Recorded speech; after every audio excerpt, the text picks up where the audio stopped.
All right, May 19th, 2025, your week in review. So U.S. equities finished the week solidly higher. The S&P 500 rose 5.33%. The Nasdaq added 7.21%. Stocks, or the Russell 1000 growth, outperformed value stocks, Russell 1000 value, gaining 7.09 and 3.27% respectively. And in contrast, gold retreated nearly 5% last week, taking a breather from its year-to-date rally. On the economic side, April retail sales grew a modest 0.1% following March tariff-related jump, 1.7%. Consumer Price Index, or CPI data, also surprised with a headline, CPI up just 0.2% month over month, easing worries that tariffs were already feeding through to inflation, likely thanks to businesses building inventories ahead of the levies. The positive news on the trade policy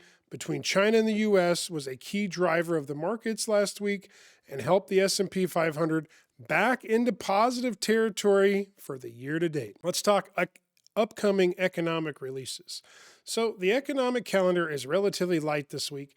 The primarily highlight will be Friday's release of the new home sales for April, which should provide fresh insight into the housing market conditions.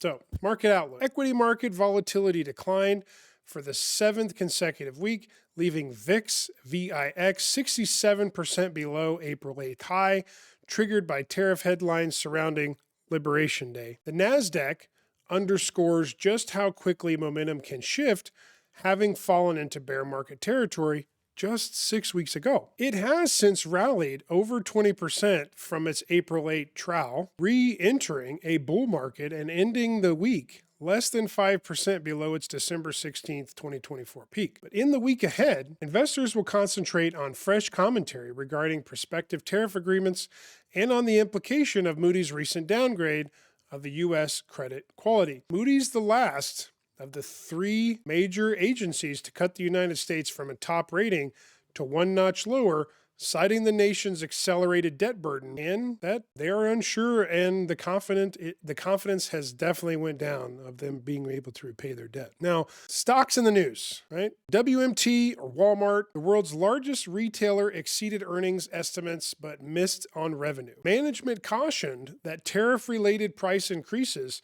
could begin by month end. Despite the mixed report, WMT added 1.54% for the week.